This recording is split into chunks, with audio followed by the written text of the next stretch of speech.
Huh?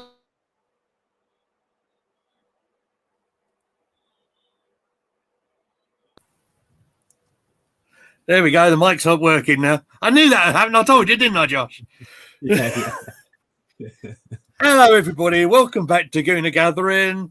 My name's Lee, Gooner Lee Meads, and today we are on Gooner Gathering Island, and I am joined by Josh, True Gooner. How are you, my friends? Good to have you on.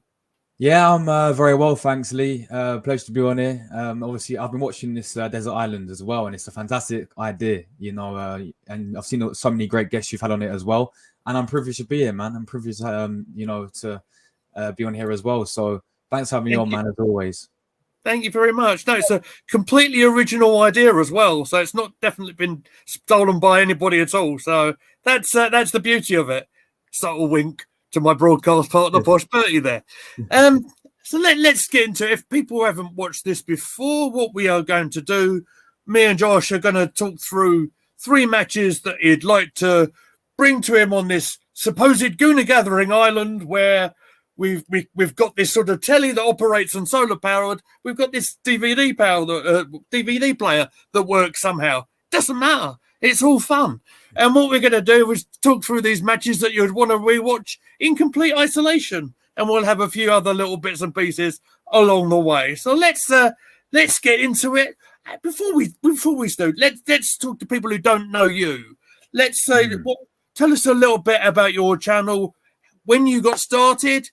I think you're very young at doing this YouTube game. Tell me what made you want to do it.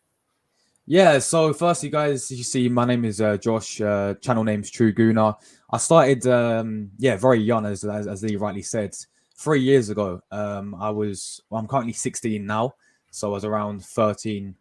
I was around 13 years old, and so basically, funny story, right? Originally, I had an old channel, so I literally started YouTube when I was about 11, 10 years old. I didn't know anything I was doing.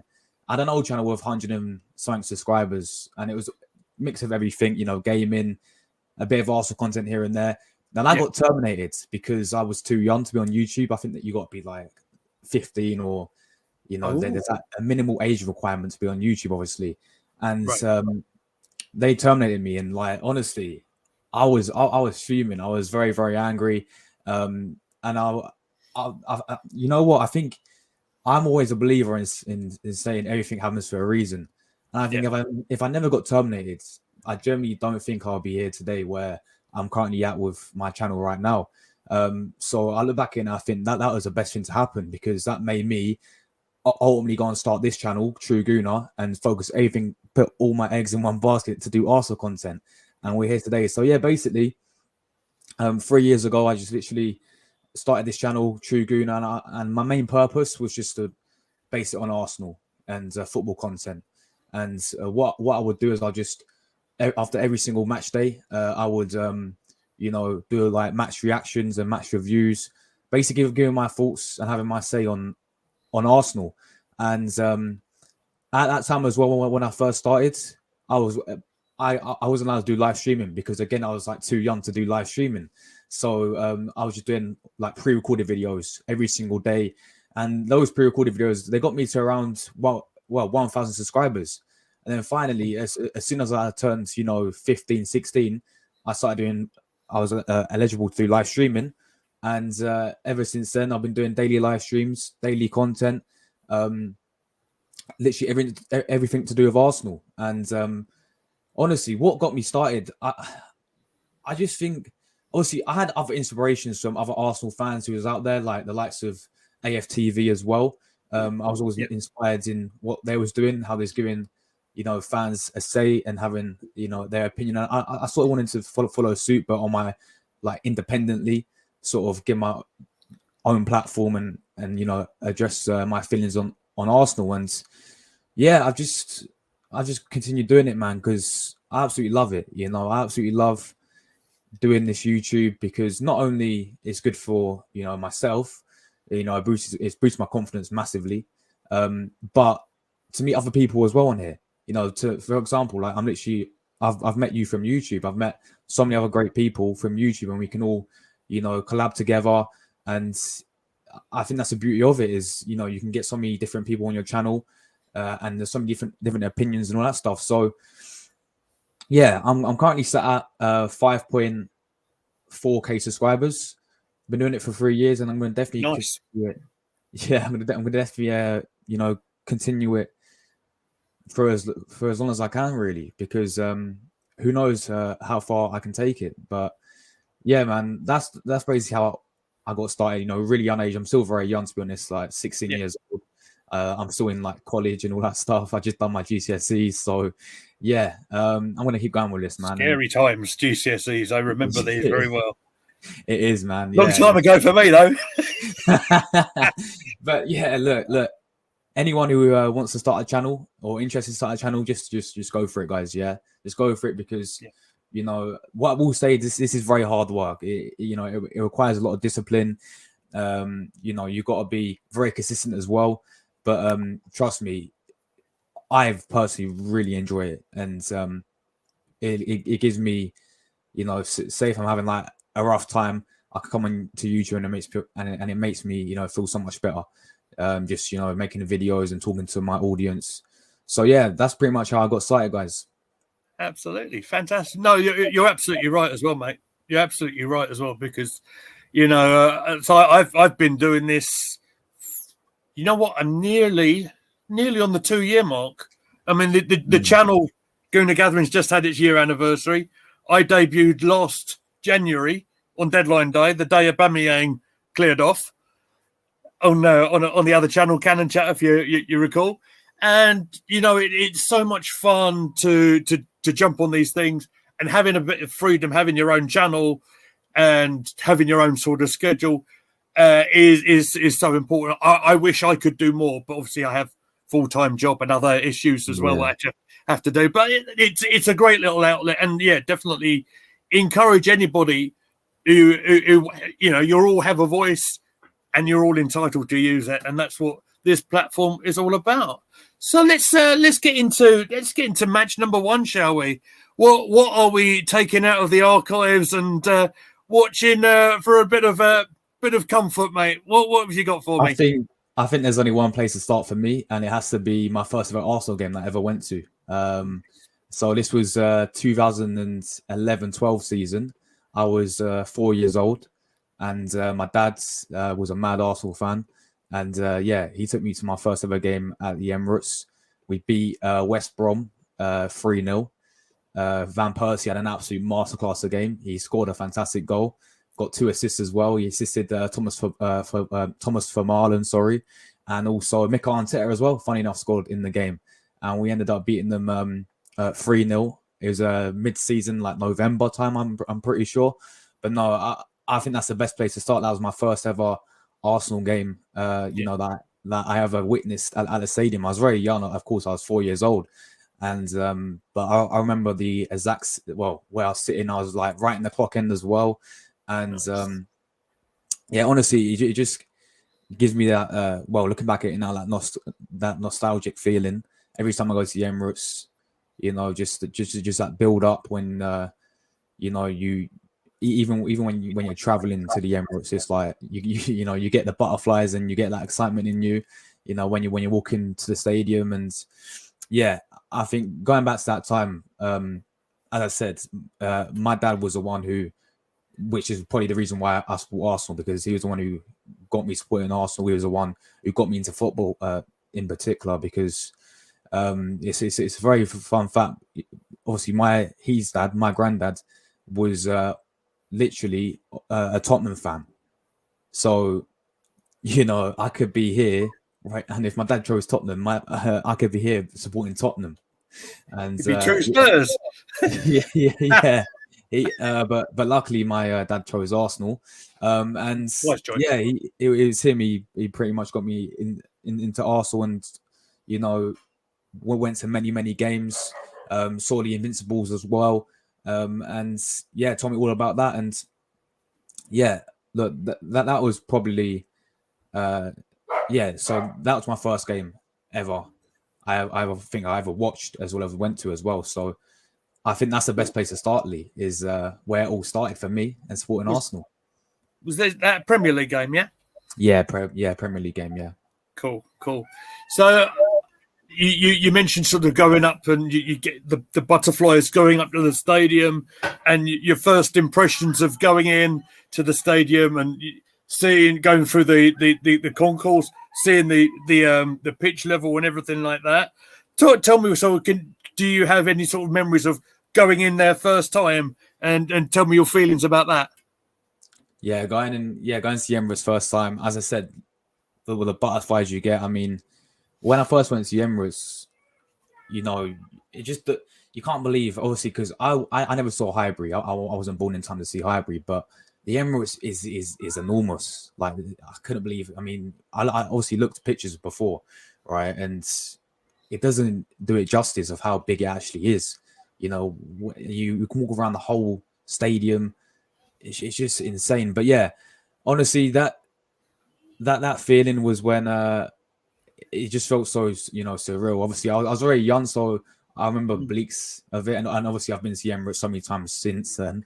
And yeah, that does feel a little bit different to obviously the first time the first time I went to the Emirates. But what I can remember, I said, I was in the clock end. I had my I think I still got the picture of it, but I basically had like this Arsenal woolly hat on as well, because it was a freezing cold day as well in November. And yeah, all I literally remember Van Persie having an absolute masterclass on the daily, and he scored an absolute beautiful goal.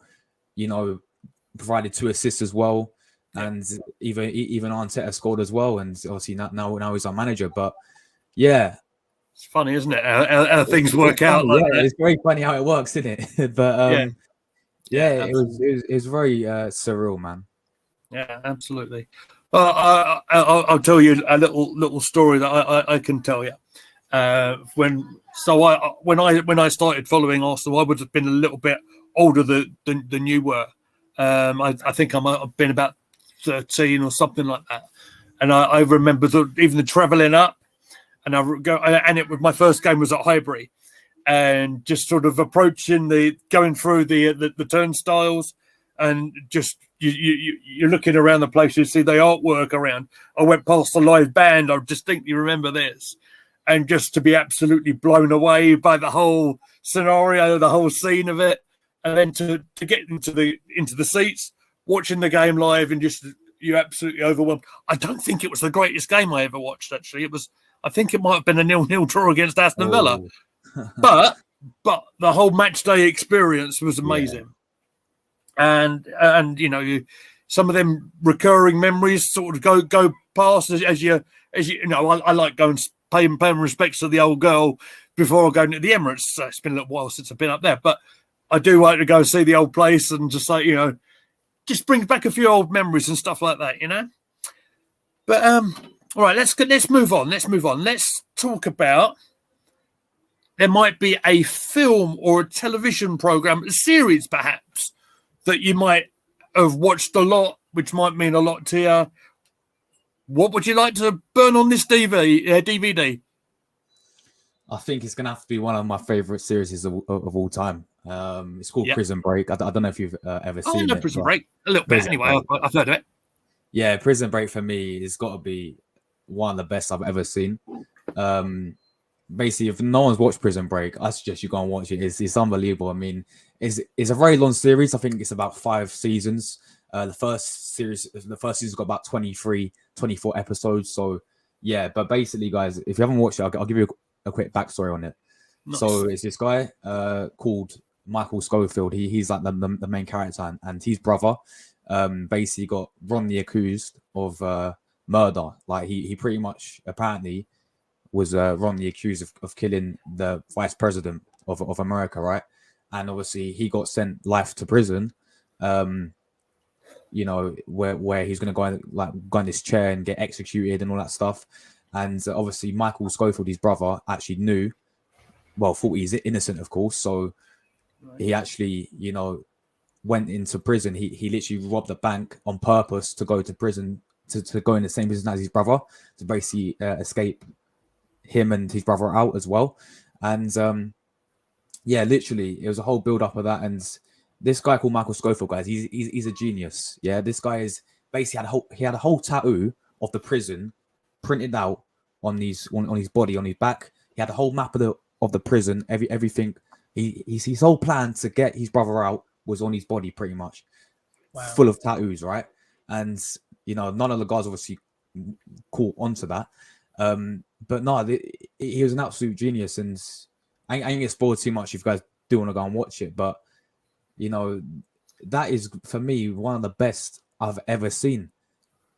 Yeah, in terms of series, that I've ever seen, because literally it had everything. No, the characters, not just the main characters, but the other characters in there as well. There's a guy called Teabag, right? Who literally looks like Fabio Vieira, who plays for Arsenal, guys. So yeah, he's literally Fabio Vieira's doppelganger. But yeah, he was a very popular character. What we'll say, guys, is towards the end, like when it got to season 4, season 5, it took a whole different storyline. It sort of shifted the focus away. But again, I still really enjoyed it personally. So I'd have to go with Prison Break. I think that is one of my favorites I've ever watched of all time. Nice. If it's got that sort of, ability to hook you in and to keep you watching it over sort of 5-6 seasons, that's quite a recommendation. I wish I knew more about it. I'm familiar with it, but my TV schedule's somewhat taken over by my little girl watching Charlie and Lola currently and all that sort of stuff. So I basically get to see the live matches if I'm good. But talking of the live matches and watching the football, we've got a second match to talk about here. So what's the one in the middle? What would you like to talk about? Do you know what? I'm going to go with next up. I'm going to go with probably my favorite Arsenal match that I've ever seen. And for me, there's a few candidates in there, but I think the main one stands out for me the most. 2014 FA Cup final for me. I think that was the first trophy I saw Arsenal ever win as well. So yeah, that was very special to me. I think watching that, obviously, I wasn't at Wembley, but I was watching it, just me and my dad and my brother as well, on the TV, and yeah, it was a mad game. Whole city, yeah. Obviously, yeah, 2-0 up, wasn't they? They went 2-0 up just like that, and at that age, how old was I? I must have been 7, 8 years old. Honestly, I was honestly bursting into tears when it went 2-0. I was like, oh my God, we're gonna lose this, and I was bursting into tears. But Santi Cazorla, absolute insane free kick, gets us back in the game. And then I think it was Lauren Koscielny who made it 2-2. And then, of course, Aaron Ramsey. Honestly, when that goal went in, it was absolutely scenes, man. Absolutely scenes. And his celebration and everything, where he just, he ran literally half of Wembley and, went down. I thought all the players came over to him. I thought, that was fantastic. And yeah, very special, exactly. And to go 2-0 down, to bring the game back and win the FA Cup final 3-2. And that's, I said, my first trophy that I saw Arsenal ever win. So yeah, I'm gonna have to go with that one. That's probably one of my favorite Arsenal games I've ever seen as well. And what's great about that game is, because without having any prep for this, because I think I like to have it quite authentic, just remembering it raw, I think we had about 9 years of absolutely no trophies from that sort of stage. Yeah. And for us to be in a situation where we're 2 goals down to a team that was heavily favoured to lose here, it was like, oh no. And I don't know if you know my story about this game. I have a very personal story about this match. I've talked about it on the channel, so forgive me. I'll try and keep it brief. I missed the start of this game because my family, we went up to a shopping centre to get some shoes for my little girl. We're driving back home, my car broke down. Oh no! Absolute nightmare. Oh, no. So yes, we were stuck in the middle of the road, getting a recovery over. Make sure the girls got back here, got my car over to the garage, and we were at an area where I couldn't get any signal on the old phone either, so I couldn't see what was going on. Oh. And then I'm getting closer in the recovery vehicle, getting to the garage, and all of a sudden I'm getting notifications on my phone, aren't I? 1-0 hole, 2-0 hole. What is going on? And I was having an absolute meltdown. Wasn't fun at all. Got the car into the garage. We got it all they got it all sorted out and stuff like that. I had to sort of run back. It's about a mile away from where we are here, so it's a mile down the road. I did some running that day to make sure I saw the second half, and I did get to see the second half, and I got to see the recovery. And and you mentioned being in tears at 2-0. Yeah, I can tell you when Ramsey scored, there were tears of a different kind coming down my face that day. Yeah, I was so pleased for Arsenal as well for the going through the transition that we had to have. Obviously a lot of our big players had moved from that stage. Obviously, likes of Henri had gone and all that sort of stuff. To get that monkey off his back and try and finally picking up a trophy in the way that they did it as well. It was just nice to see that after so much criticism that Arsenal got, some will say it's justified, some will see a bigger picture and see an Arsenal in the transitional stage, moving from the stadium and try and pay back debt and all that sort of thing. Actually, it was very consistent in what he was achieving. And it was a wonderful night at the end. And Aaron Ramsey made a bit of a habit of scoring at Wembley Stadium as well, didn't he? Yeah, he did. Yeah. Once again in the 2017 one when we beat Chelsea 2-1, wasn't it? Yeah. So yeah, absolutely. But it almost felt like Ramsey's second home. And he made the point of making sure everyone knew about it as well. It was a good time. That was. I have a distinct memory as well. It's just come to me. It's a comedy reel as well. Steve Bruce was the manager of Hull at the time, and it looked like the way they were, their postures on the touchline looked like they were like catwalk models or something, and they're doing the modelling thing, and their memories just sort of come to me. There you go. That's fun. So we spoke about the whole game. We've got a little fun story there as well. What about? So let's see. We've got a piece of music or an album or an artist or something you'd like to listen to. What's your taste in music like? You know what? It always differs for me, but you know what? I'm going to throw in one here. I'm going to go with AC/DC. I think some of those. I think two of my favorite songs from them is obviously "Shoots a Thrill" and what's the other one called? Jesus, I think "Black and Back" or something. Black and Black, yeah. Something like that. But yeah, you know why I like AC/DC? Because one of my favorite movies, is Iron Man, right?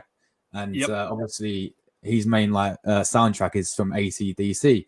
So when I was watching Iron Man, I was like when it first came out, I was like really young, and ever since then, just love that type of music. But as I said, man, I'll probably go with them. But my music taste literally differs every single month. To be honest, I listen to literally everything. Cool. So sometimes I listen to rap sometimes, but then sort of go off that and I listen to this track called Nefx. Don't know if you've ever heard of them, but no, I'm very old, Josh. Yeah. What do you mean? Yeah. sorry. I like looking at myself as well, mate. Don't worry. But yeah, no, it literally differs all the time. So unfortunately, I can't give you one that I can really sit there and say, is my favorite. But I'll just go AC/DC because of I've listened to them for ages. Yeah, but a band that's been around a long time, Australian band, I think, aren't they? And I just double checked it on my phone there because I thought that rings a bell with me.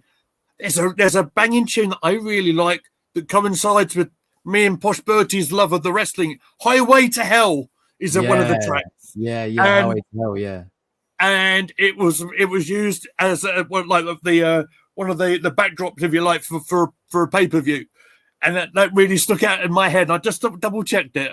Great song, great metal track. It was fun to listen to. Highly recommended. Definitely 100%. All right. Well, you said rap. Do you want to give out a shout out to any rap artists that you wanted to shout out? Obviously, that's my expert field. Yeah. Yeah. Oh, yeah. I'm spitting lyrics all day, bruv. I've gone out of character. He loved it. You know that? Look, I've never had someone break on me like this on this channel before. It's fantastic. I'll start doing words of Limp Biscuit, but I might get demonetized, despite the fact I'm not monetized.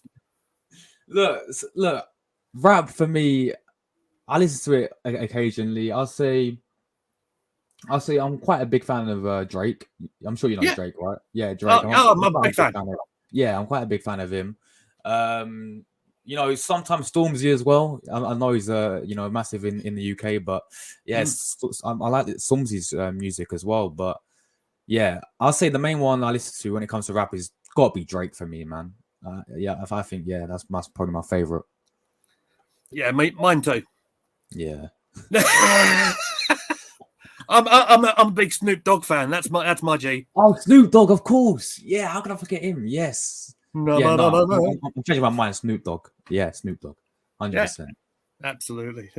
There you go. So you got a little snippet out of me, and I made Josh break. I love it. So let's head into our third and final match. So I'm very interested to see what you've got for me this time, mate. What's next? All right. The main event.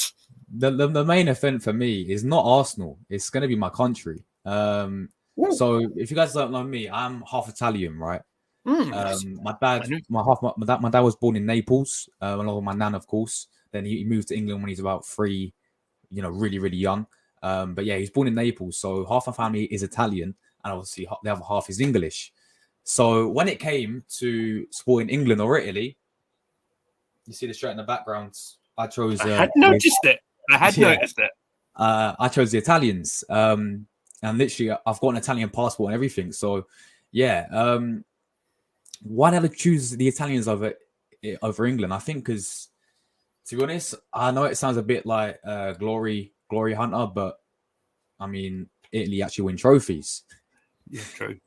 Last time England won a trophy, 1966. So I think that was one of the main reasons why I chose Italy over England. So my final match is going to be it has to be only one, the Euro 2020 final. Of course, where England and Italy played against each other, and Italy came out victorious on a penalty shootout.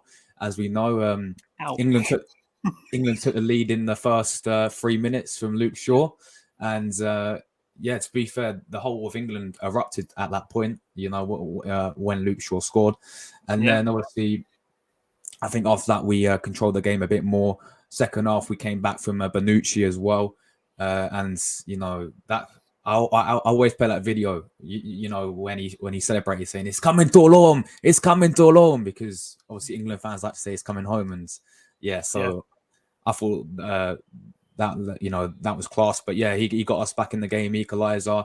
Obviously, extra time was long. I mean, we had that whole Chiellini on Saka incident. He probably should have been sent off, but ref said otherwise as always. And the penalty shootout happened, and we beat on penalties. And obviously, I felt really bad for Saka, and because of Southgate picking 3 really young players to take you guys penalties, and they ended up all missing. But yeah, that game was very mixed emotions for me, right? And my whole family pretty much, because you had half of them obviously over the moon celebrating because Italy have just won. And you had obviously the other half absolutely fuming because, England had just lost. So it was a very weird experience for me, that final, because I'm like, so I was obviously born in England, right? Right. And so So I sort of like mixed emotions. It felt very, very strange to me, seeing both England and Italy come out again, especially in a massive final, Euro 2020, when the the Euros is on stake to win. And yeah, it was a very, very weird final, and I honestly didn't know what to feel at the end of it. When Italy won, I was happy, but then I was like, England had just lost as well, so I was like disappointed as well. It was very, very strange, but mixed emotions, definitely. Yeah, mixed emotions and and all that stuff, man. But I've always supported Italy, man. I've always stuck by them, and even when we didn't qualify for the World Cup as well, back to back, which was shocking. I mean, we lost to Macedonia. We missed out on the World Cup after winning the Euros as well. Even this qualifiers as well. England beat us, and we're third right now. We have it all to do. We might not qualify for the next Euros. So I've always stuck by Italy. I've always had a soft spot for them because half my family does come from Naples, and I've been there quite a lot, quite a few times as well. So I've always had a little soft spot there. But yeah, my final game for me has to probably be the Euro 2020 final for me, where Italy won. Yeah. And I suppose as Arsenal fans, there's something that really sort of, you've brought the game up, we might as well talk about it, is that you spoke about mixed emotions. And then when you see Bukayo taking that penalty right at the end, a lot of responsibility on the very young man's shoulders. Yeah. And let's be fair, to step up in a big stage like that, it takes a lot of courage. What a learning experience that would have been for him as well.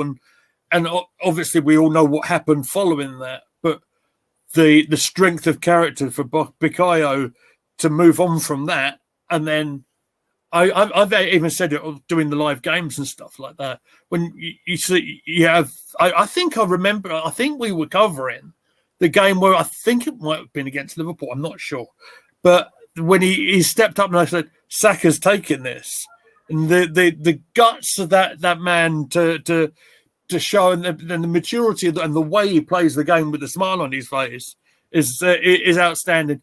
Arsenal's captain yesterday as well, by the way. Yeah. Did you miss that? I mean, yeah, with Saka missing that, and also the amount of, I think you touched on it, the amount of abuse he got after, and we all saw it after he missed a penalty was so disgusting, unbelievable, but then also some of the support he got as well, because I remember watching, I don't know if, I'm sure you've seen all or Nothing, of course, from Arsenal, right? Of course. Yeah. And they touched on when obviously Saka, and they touched on the amount of messages that was received from him, and I think that helped him out a lot. And I think, as you said, that guy is so strong to come back from that.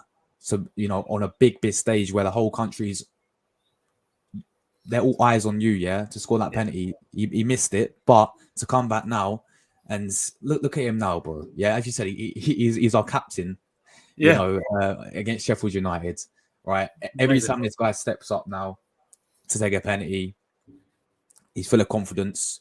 I mean, I don't remember the last time he missed one for Arsenal. I don't West Ham. Or was it? Oh, West Ham. There we go, West Ham. But yeah, as you said, I think. But I know it happens. Though. Yeah, it happens. Exactly, it happens to the best. Like everyone's going to miss penalties, but yeah, look, I just think the way how he's came back. Look at the player he is now. He don't get me wrong, he was quality when he was back then in the Euros, but look at him now, man. You've seen a mad improvement from Saka, and it just shows you all like he was our captain. Yeah, he was our captain against Sheffield United. So, and this kid's only going to get better and better. This kid's one of the best winners in the world. But trust me, bro, next couple of years he will be the best. He will be the best winner in the world. I think he actually broke a record yesterday. I'd have to double check it, but I'm pretty sure I read that is like the goal contribution for the start of the season. I think he overtook an Ian Wright record yesterday. When a lot of us, me included, by the way, and I made sure I was clear on that I think the lad needs a bit of a break, especially after his injuries and stuff like that. But he keeps on putting the shirt on, keeps on going out there. I don't think we have seen the best of him this season, and that's No. it. Despite the stats that would say differently. What I mean is because I think he's got such a high ceiling, he's got such a high level, and for me, it's had fits and starts of it, much like actually a lot of the side. It's funny because we've had a really good unbeaten start without hitting the top gears. I feel, and exactly. and that for me will go well in the back end of the season, where I hope that they find some rhythm. And unlike last year, where coming into that sort of the last quarter, if you like, and things just started falling off a little bit, I'm hoping that they've got a bit left in the tank and we could see it through. And it'll be great for a new generation like yourself to see us pick up the big trophy, the league trophy, which is a lot of people, including Bertie himself, who's not seen it himself, would love to see. And it's painful because we say it came so close last season. Yeah. No, look, I think you make a very good point. I think, as we know, the start to our season for many of our players, not just Saka, I think sort of Martinelli as well. He's not really kicked into gear as he was as good as last season. But as you said, neither the whole team, neither the performance-wise, it hasn't been the same, than it was last season. Last season, we was ripping apart teams, blitzing teams every single week, and teams were scared to play us. And even rival fans was giving us credit last season, saying, "All right, Arsenal actually look scary this season," But this season, we're unbeaten. And yes, for me, I look at football. I think results is a results business. Results matter. Honestly, I don't care. Obviously, we want to see our club play some nice, attractive style of football. But if we play the football we're playing now, but it results in us being successful, winning the league title at the end of the season, I couldn't care less because there's trophies in it. So, but no, I think Saka, yes, he hasn't been at his best this season whatsoever. At the same time as well, I look at his backup in Reece Nelson. I'm like, I don't mind Reece Nelson, but when it's a big game, for example, we're in Champions League now, When we have a big game on a Tuesday night, and you got play Saka on Tuesday night, but then say we've got a match on Sunday, say like against Liverpool or whoever it is, you got to play Saka again. You don't really have that backup to really that you can rely on who can step in the big games. I'm not saying get a backup because there's not many winners in the world better than Saka, right? Other than probably Mo Salah and maybe Vinicius Junior. There's not many winners who are as good as Saka, right? But I'm just saying, get someone there who can do a job, who is a class, sort of player. That's like someone like Pedro Neto, for example, who I know people have been talking about for quite a while. If we get Pedro Neto into our team as a backup for Saka, I think that's perfect for us. I look at someone like Reece Nelson. I don't think he's the guy, in my opinion. I think he's a good player to have in the squad, maybe off the bench. But say to start a Champions League match when we need a win, is he really the guy? No. So I definitely think Saka needs a backup who can really give him a bit of competition. In my opinion. So and then there's been this whole thing with Saka about the risk of injuries now as well. I mean, you've seen a few times this season with Arteta sort of keeping it on a bit too much. I mean, we saw against Bournemouth, we soon up and the game was over and he kept him on and he picked up an injury. You saw against Lons, he got injured again. So I think that's, for me, one of my biggest worries as a fan is the risk of injury for Saka, because if he gets injured, we got Reece Nelson there, and is he really the guy? I don't think so. So that's fair enough, and that's not a criticism to Nelson. I don't think Nelson's had the game time to show that he's got that ability. Yeah, that's a fair point.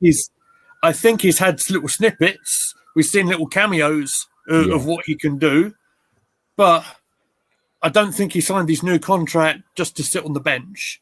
Yeah, that's a fair point. And I get the worry as well. I get the worry. When you get an outstanding talent, and you spoke about two there. You spoke about Saka and Martinelli, who, maybe are not quite hit the levels yet, but when they do, I think they're a terrifying pair to play against. But the real superstar I think we do need to talk about. I was going to save this a little bit for when I'm going to have a Cheshire grin on my face tomorrow on the live. But when you have a world-class number 9, right? Eddie Nketiah there, doing the business. Just I thought you might crack a smile at me then. Let's talk about it. Where do you stand on the Nketiah situation? Because it's my gimmick, and I always play around with it a little bit. I half have a little bit of a wink in my eye and just a little tease. But Nketiah had a super game yesterday, and I think that is only going to breed confidence. But okay, but he does get criticised. Some will say it's fairly, some will say it's a little unjust. Where do you stand on Nketiah? And obviously coming in at the moment with Jesus with another injury, which again's a bit of a worry. So that's my question. Where do you stand on Nketiah? And all right, so firstly, right, I think as a fan, I think I'm always fair of it, yeah. With Nketiah, I'm not a big fan of Nketiah, I'll be honest with it. All right. But I'm always one of those who can sit there and say, give credit where credit's due to Eddie Nketiah, and giving me flowers. And yesterday, fair play to Nketiah. Because in the day, people say, it's only Sheffield United, but you got to play what's in front of you at the end of the day, right? So to come in, knowing that obviously Jesus is injured, to fill in his role and to bag a hat-trick, fair play. Yeah, fair play to Eddie Nketiah, because he had a superb game yesterday. Yesterday. He had an absolute superb game yesterday. And I think my biggest issue, my biggest criticism with Eddie Nketiah has always been his consistency, yeah? As a player, when he comes into our squad, I mean, I'll give you a few examples. Last season, when we played Man United, he came in straight away, scored 2 goals. I'm like, oh my God, this Eddie Nketiah, he's great goals as well. Yeah, and he done it in a big game as well. He done it in a big game when it really mattered as well. But then after that, dip in form. When not, didn't score many goals, and then we played Trossard there instead. Not just that season, but I go back to the season before when we was fighting for top 4, and he came into the game against Chelsea, scored 2 goals. We won the game 4-2. Scored against Leeds United, and then after that had a dip in form again. Yeah. The thing with Eddie Nketiah, I said, is consistency. Yeah, if he can go and do it in a very tough game on Saturday now against Newcastle at St James's Park, where we're on the same amount of goal difference, when they've found their form back now, and they batter PSG, they batter Sheffield United 8-0. They batter Crystal Palace 4-0. They are a very good side. Yes, they've got injuries out, and they've also got a very good defense. So let's see if he can do it in a very tough game away from home at St James's Park.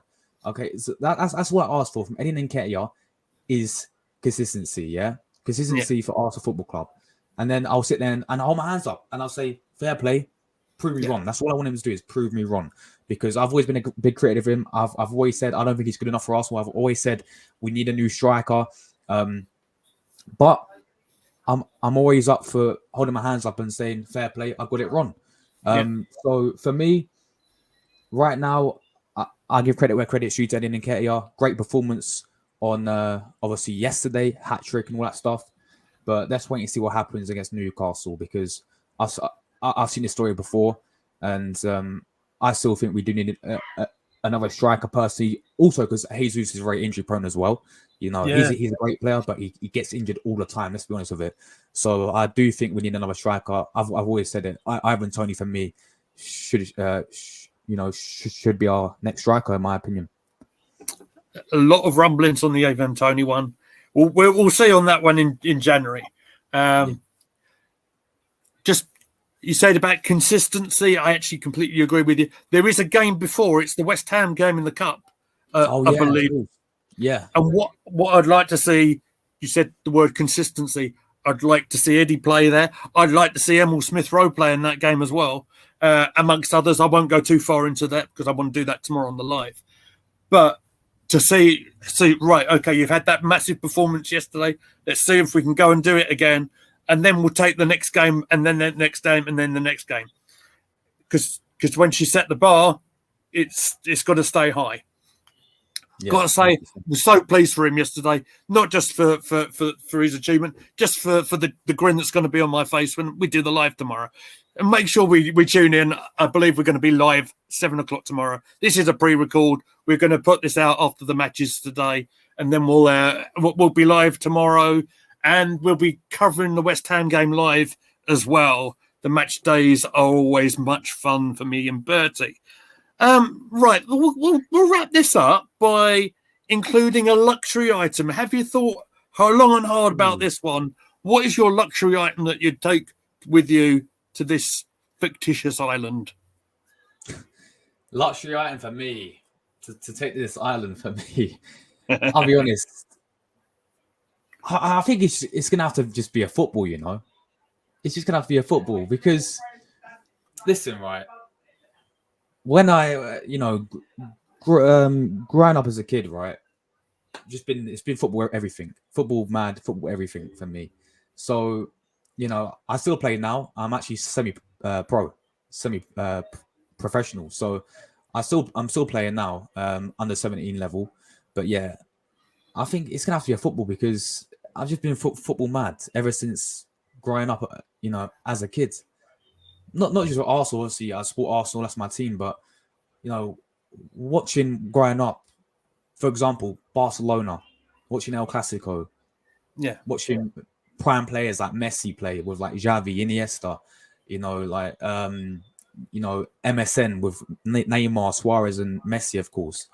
I think just watching football in general and growing up watching football and being football crazy, I think that's going to be my luxury item. I think it really is, Lee. So yeah, football. Oh, I love it. That's amazing because the basic love of the game is what it's all about. You might be playing it against the trees, perhaps, but it's.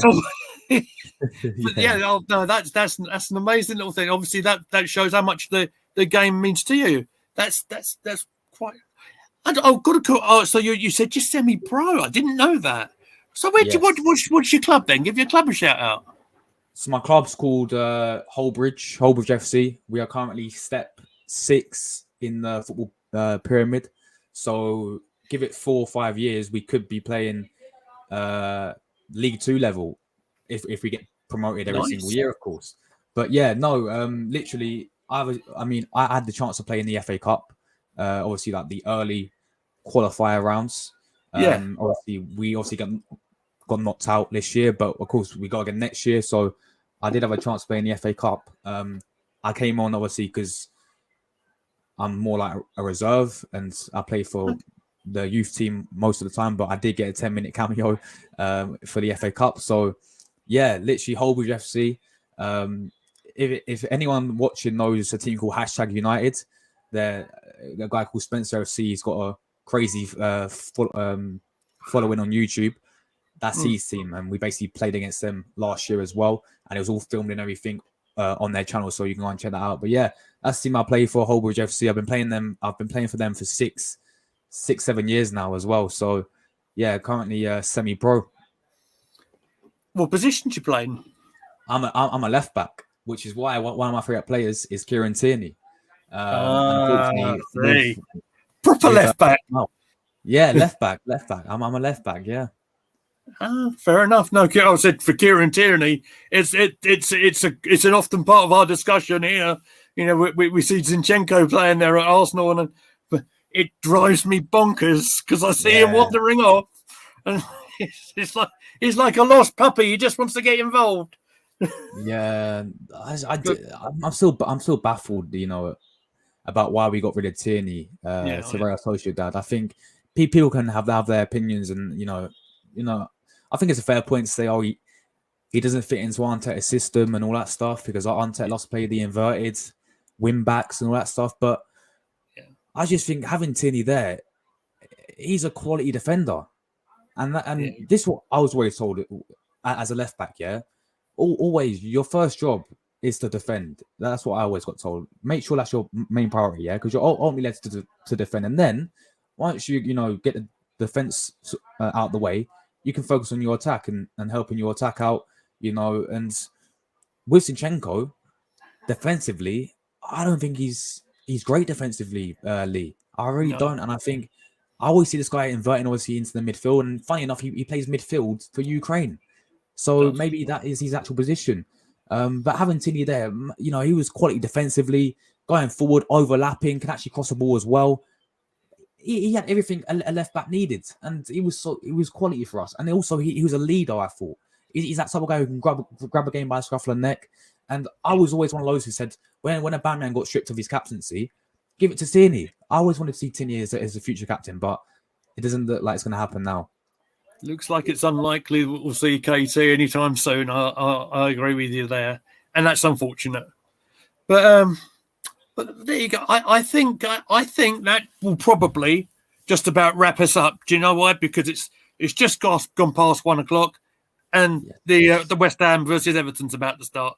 So I'm going to get out of here and do the old processing on here. So before we go, one more shout out for your social media and your channel, please. Yes, guys. Firstly, I want to say thank you so much for having me on. Absolutely love this. Absolutely enjoyed it, guys. Please go and give a sub to Lee as well, and Gooner Gathering. Please go. If you're watching this now, you're new, give them a sub. It's free to do. But yeah, guys, you can find me True Gooner literally everyone on social media. YouTube is the main platform. As I said, I do daily Arsenal content, daily football content as well. So I get other fans on as well to have their opinions and have their say. So yeah, I'm on the road to 6,000 subscribers. So please, if you can give me a sub, greatly appreciated. Instagram's the same as well. Literally just type in True Gooner and it'll come up. I'm on TikTok as well, Twitter as well. That's all the same. Literally the name True Gooner there, and you can find me all on every single social media. So yeah, thanks for having me on as always, man. Really enjoyed it. I've enjoyed it too, mate. No, it's been great having a chat with you. You can find me at Goonly Meads. It's down there on the tag there. You can find all of us on the channel at Gooner Gathering. As I said, we are going to do a live on the YouTube channel tomorrow. So we should be live about 7. So until then, ladies and gentlemen, enjoy the rest of your evening, and we'll see you soon. Hit the stop button.